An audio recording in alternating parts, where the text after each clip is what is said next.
E aí, Nobar, tudo bem? Tudo bem contigo, apesar dos pesares, né? É aquela coisa, né? Tudo bem, entre várias aspas aí, diante do nosso É contexto, muito mas, histórico essa pergunta, né, nesse momento, assim. não, mas faz parte, é bom a gente saber que pessoalmente, né, a gente pode estar bem e se cuidando, com todo mundo por perto aí, protegido. Então, nesse Exatamente. sentido, eu estou bem e seguindo em frente aí, né, mantendo a corrente forte. Pois é, assim, a gente está vendo que essas dificuldades todas impostas aí pela pandemia e pela necessidade de isolamento, você está bastante ativo, né? Você está se movimentando aí, né? Lançou recentemente um single, né? Cárcere, com a participação do Giovanni Cidreira, e um Exato. respectivo clipe, né? E sei também que você está trabalhando já num álbum novo. Vamos falar dessas duas coisas, começando primeiro aí pelo single, né? Por Cárcere, assim, que tem essa peculiaridade. Parece uma letra escrita para esse momento agora de pandemia, de isolamento social, e que, no entanto, foi feita há 12 anos, né? Me conta um pouquinho a história dessa música, desse single.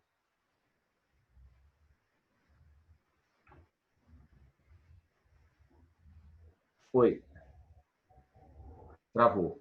Ô, Daniel, Hum, tá dando uma travada para mim aqui, cara. Não sei se é a minha internet.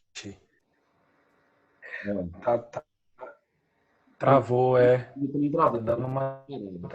Deixa eu ver se é a minha internet. Tá, dá uma olhada aí. Oi. Oi, você Como é que continua? tá? Eu voltei aí? Não. Deixa eu ver se é Não a tá minha. rolando. Deixa eu colocar aqui no roteador para ver se a coisa flui melhor. Agora voltou. Voltou. Você, pelo menos você para mim voltou. Bom, então vamos lá, vamos tentar tocar o bonde aí, depois eu dou uma editadazinha e corto essa parte que ficou parada aqui. Tá bom, você poderia só fazer a pergunta de novo, porque começou a picar bem na hora da sua, do início aí. Claro. Falando dessa coisa desse seu momento, assim, você acabou de lançar um single, né? É de Cárcere, aí, com a participação do Giovanni Cidreira, é um clipe, né? Muito bacana, assim, muito bem produzido. Eu sei que você também está trabalhando num novo álbum, né? Primeiro falando um pouco sobre o single, sobre Cárcere. Então, há uma música que parece que foi escrita para esses dias, né, de pandemia, de quarentena, e, no entanto, ela está feita há 12 anos. Me conta um pouco da história dessa música, assim, desse single que você está lançando. Então, Cárcere é uma canção que eu compus com um amigo de escola na época, que até hoje permanece aí na minha vida, que é o Marcelo Diniz. Ele é um poeta, chegou a lançar livros aqui em Belo Horizonte e hoje ele mora em Fortaleza. E Uhum. nós éramos na mesma sala e compartilhávamos aí de uma série de gostos em comum, com música, literatura, filmes, etc. E eu me lembro que um dia a gente foi para casa dos meus pais, que tinham viajado, alguma coisa do tipo, e ficamos lá bebendo as bebidas dos velhos, conversando, batendo papo, ouvindo os sons. E eu peguei o violão, como era de costume também, comecei a brincar com o violão e encontrei um riff ali, que é aquela coisa do piano da música, né? Uhum. E no meio disso a gente começou sem ainda compor a música, começou a conversar sobre essa loucura que estava a vida contemporânea, isso em 2008, né? Uhum. A velocidade da vida, como que estava tudo acelerado demais e como que a nossa geração estava começando a se tornar refém de um sistema de uma forma que nenhuma outra tinha sido até então, né? Assim, de refém da tecnologia, refém das coisas todas. E no meio do papo, com esse riff ali, com o violão no colo e tal, a música foi nascendo. A gente foi compondo, escrevendo a letra na hora e foi falando dessa sensação de claustrofobia dos grandes centros urbanos. A nossa onda foi por aí. E aí fizemos a música. E essa canção, cara, apesar de eu adorar demais, ela ficou guardada na gaveta esse tempo todo, porque ela não combinava muito com os projetos que eu fui desenvolvendo ao longo do caminho, né? Uhum. Meu trabalho ganhou uma pegada mais rítmica, mais melódica, harmônica. E, enfim, todos os discos eu tentava encaixar, eu tentava ver uma forma dela entrar e o negócio não fluía. E aí, o que aconteceu foi que, desde o ano passado, eu já estou trabalhando num disco novo. Inclusive, apresentei alguns shows desse disco e tal. fui para São Paulo na Semana Internacional da Música, fiz um show massa lá desse disco novo e tal, e aí já estava entrando no ano para entrar no estúdio, começar a produzir tudo, fazer clipe, fazer aquela coisa toda, e uma empolgação, cara, que só um disco novo pode dar, ainda mais num Brasil como esse que a gente está vivendo. E aí eu me empolguei, e na hora que eu estava assim, na primeira semana do estúdio, sem brincadeira, foi primeira semana reservada para o estúdio, era a semana do dia 16 de março ao dia 23, que foi justamente quando foi definida foi definido o isolamento. Uhum. E aí, e fora isso também, eu tinha sido convidado para fazer um show de abertura do lançamento do disco novo do Lô Borges. Fui convidado por ele para fazer esse show. Fiquei super feliz. O Lô é um grande ídolo. Então foi aquela ducha, né, cara? Aquela cachoeira de água fria mesmo. E eu demorei muito tempo a pensar, pô, o que eu vou fazer agora, né? Perdi esse chão, tava cheio de coisa aqui, cheio de projeto legal. E aí a minha esposa, que é a Luli, ela também é compositora e tal, ela falou, cara, você já parou para pensar enquanto o Cáceres conversa com esse momento? Ela ouviu alguma versão da música que a gente tinha aí, e aí eu tive esse clique, falei, cara, é verdade. E aí eu aproveitei para poder produzir essa música, conversei com o Barral, que é o produtor do novo disco, né? Barral Lima, um super produtor musical, tem uma história linda também na música. E foi uma ótima oportunidade também da gente testar uma nova forma de produção remota, à distância. Ele estava isolado no Rio de Janeiro, eu fiquei aqui em Belo Horizonte. E aí essa música foi um presente, tanto para que ela pudesse nascer, né, e dar espaço para que outras cheguem, porque toda vez que uma música para, ela trava outras de chegarem. E também como deu essa chance da gente continuar trabalhando mesmo nessa situação de isolamento social e testando essa produção remota e tal. Então ela foi um portal assim que se comunica muito com esse momento, claro, né? Isso é uma coisa que me deixa muito curioso, Nobar.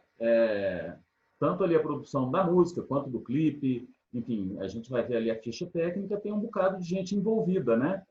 Uhum. Foi essa dinâmica, essa postura, assim, foi todo mundo remotamente mesmo? Como funcionou isso?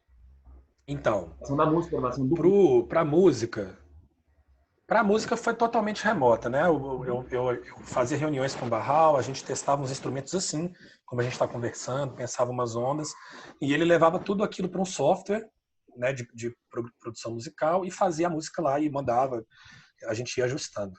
Depois que a música estava pronta, eu fui ao estúdio sozinho para gravar a voz. Uhum.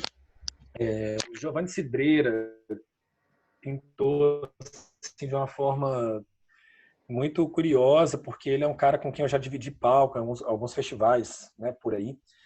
Então eu mandei para ele a música, troquei uma ideia. Eu sabia que o Giovanni estava muito nessa pegada de produzir lo-fi em casa, no computador, gravando ele mesmo e tal. E eu pensei muito na voz dele para essa música, então eu mandei a música para ele e ele gravou ele mudou completamente o jeito de cantar a música. Ele me mandou uma proposta super corajosa, a cara dele, assim, esse artista inquieto, né, que não gosta de ficar num lugar muito confortável, assim.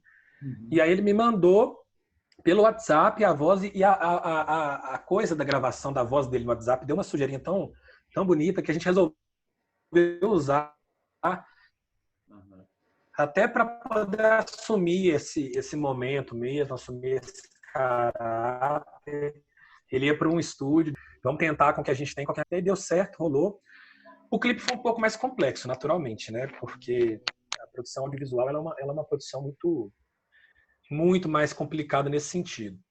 Mas eu procurei o Thiago Tereza, que também é um amigo da mesma escola onde eu estudei, onde estudou o Marcelo Diniz, que é o parceiro dessa música, e ele trabalha com cinema hoje em dia. Eu dei um toque nele e falei, Thiago, eu tô com essa ideia aqui, o que você acha da gente fazer um clipe no seu apartamento? Ele mora num apartamento na Sapucaí, aqui no bairro Floresta, né, aqui em Belo A Horizonte. vista ali sensacional, né, da cidade. Aquela vista incrível da cidade. Eu falei, cara, é aqui que eu quero gravar. Eu quero gravar na sua casa, você com a câmera na mão, eu e você, mais ninguém, Uhum. pra gente fazer o clipe e tal. E ele adorou a ideia.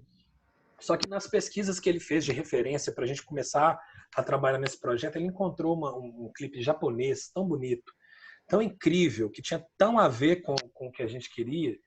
Só que essa referência já empurrou para uma produção mais complexa.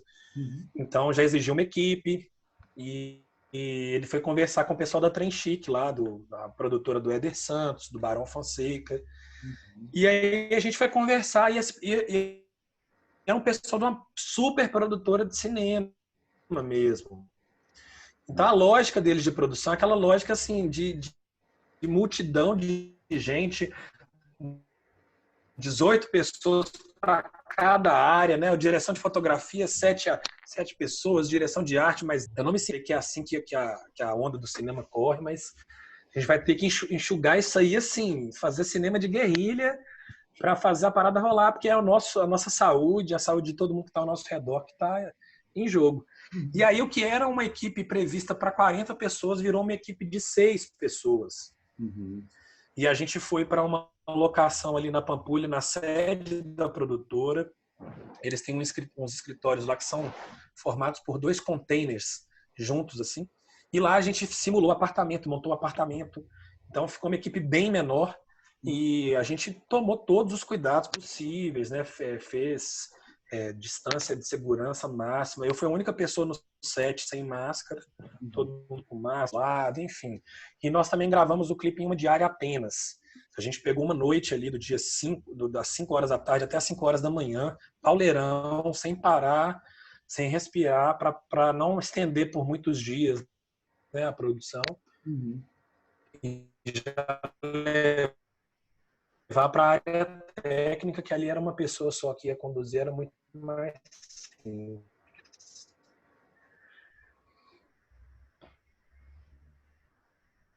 Foi. Travou de novo.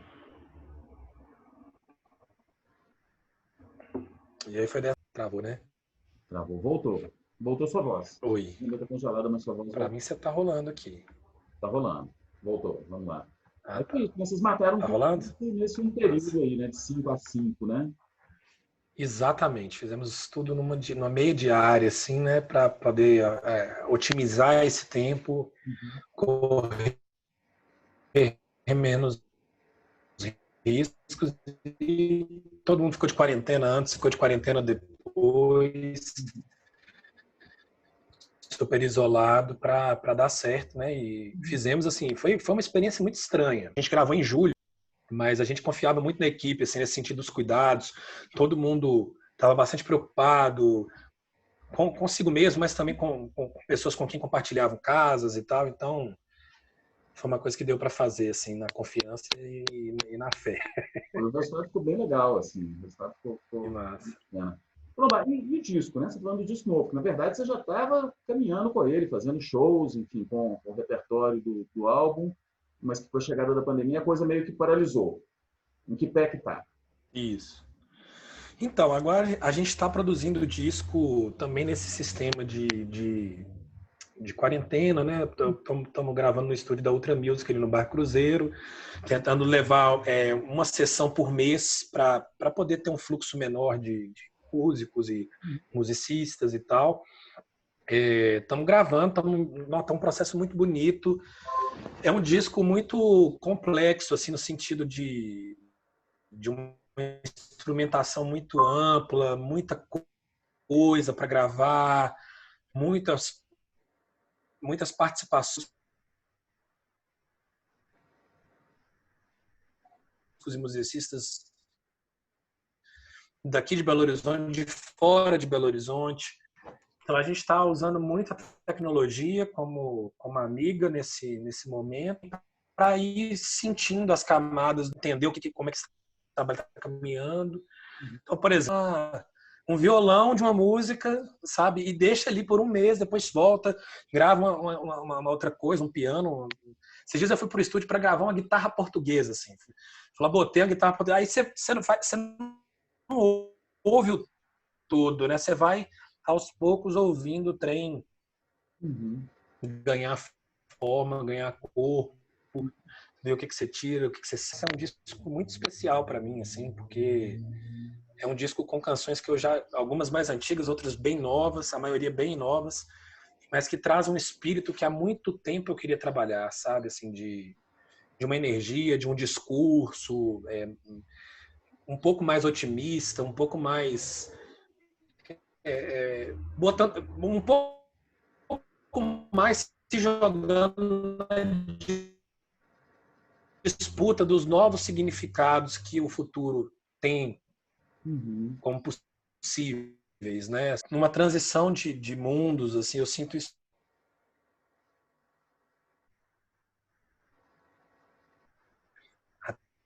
Até essa própria questão da tecnologia, né? Então, eu acho que agora o momento é de disputar significados e de construir significados. Eu acho que todo mundo tem um papel importante nisso, no seu universo, né, da sua zona de influência, com amigos, família, pessoas que estão perto, né? A gente disputar o significado e ter fé na vida, porque sem esperança, sem botar fé no rolê, a gente não briga por nada, a gente, né, deixa as coisas serem o que são. E Deixa o barco então, correr. assim, eu tava muito... Deixa o barco correr. Onobá, você me falou que a produção está com o Barral também, né? Quem mais está nesse barco contigo? Assim? Quem são esses outros músicos que você falou que estão participando, os convidados? Enfim. Cara, é uma galera, viu? Assim, a gente tem uma galera aqui de BH maravilhosa. Estou muito feliz de conseguir trazer essa moçada para esse disco. Tem a Débora Costa, percussionista, tem o Adriano Campagnani do baixo, Richard Neves no piano, nos teclados. A gente gravou com uma turma lá do Rio, os metais, o pessoal Marlon Sete, Jorge Continentino, uma turma da pesadaça, assim, do sopro, né?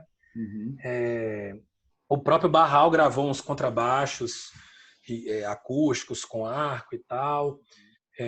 Vai ter a Camila Rocha. Assim, cada música praticamente tem uma banda. São 10 faixas no total e cada música tem uma banda. Lógico que as coisas se misturam ali. E eu estou indo gravado algumas coisas também.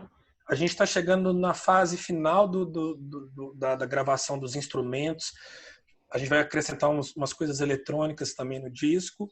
E depois eu estou muito afim assim, de trabalhar umas coisas de vozes, mas isso eu vou deixar para a última etapa. Até dezembro, a gente já concluiu essa gravação e vai para as outras etapas de mixagem, masterização.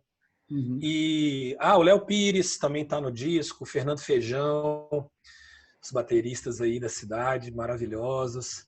Tem umas participações especiais que a gente ainda não confirmou 100%, mas que já estão bem encaminhadas, de grandes artistas brasileiros também. Em breve eu espero poder falar sobre isso. Vou esperar a galera gravar primeiro, né, para confirmar que vai rolar e dar notícia. Mas é muita gente legal, pessoas talentosíssimas e muito comprometidas com essa coisa que é a música, né? Então, estou muito, muito feliz mesmo. E acho que vai ser massa. Legal. E aí é um trabalho que você põe na roda, então, no ano que vem, né? Primeiro semestre do ano que vem, ali, em algum momento, né? Exatamente. A gente já tem uma data assim, de previsão, porque a gente está conseguindo cumprir bem o cronograma que a gente pensou nessa quarentena. Então, eu acredito que essa previsão se confirma, que ela lançar em maio o primeiro single, o segundo single a gente lança em julho. Para quem sabe, assim, né, dependendo do momento, a gente conseguir, no segundo semestre, fazer show. Estou muito preocupado com isso. Assim. Eu, particularmente, não me sinto confortável de lançar um disco sem fazer um show. Claro. Então, eu estava muito a fim de esperar assim, alguma coisa que pudesse, né, nos dar a segurança de se encontrar de novo, para poder fazer um show de lançamento do álbum. Mas e tudo indica que até junho, julho do ano que vem a gente talvez tenha essa possibilidade, essa condição. Então tô esperando, mas a ideia então é seguindo esse barco aí, lançar em maio o primeiro single, até julho a gente lançar tudo. O disco esses singles, os 3 primeiros, serão um curta-metragem que a gente vai fazer de 3 faixas juntas e cada parte vai ser lançada, né, a partir de maio, junho, julho, e as 3 formam um curta que a gente já está trabalhando, começa a gravar, a rodar agora em janeiro, com o mesmo esquema, equipe super reduzida e tal, mas um trabalho também bem bonito, que eu estou muito empolgado para começar a fazer. E é isso. um tríptico musical, assim. É um curta, você tem um roteiro ali, só que 3 faixas diferentes, 3 faixas musicais Exato, nesse curta. Legal, bacana demais. exato, exatamente. Ué, Nobá, a gente fica na torcida demais, assim, em meados do ano que vem, poder ir ao show, né, onde quer que seja, Porra, presencialmente. total. Tomara que a gente tenha chance disso, né, cara? Até para todo mundo se encontrar, voltar a se abraçar, voltar a se reunir, Pois é, né? Assim, já deu, a gente sabe aí que tá pelas tem a coisas necessidade. aí da vida. Vamos ver. Oxalá isso aconteça, né? Ô, Nobá, então é isso, cara. Muito obrigado. Travou aqui para mim de novo. Agora voltou. Voltou aí, né? Queria demais Voltou. agradecer a participação aqui, para a gente falar desses trabalhos que você está fazendo. Valeu demais, cara. Muito obrigado. Ô, Daniel, eu que te agradeço. Foi um prazer. Bom demais bater esse papo aqui e que a gente possa estar junto em breve aí. Obrigado, viu? Valeu.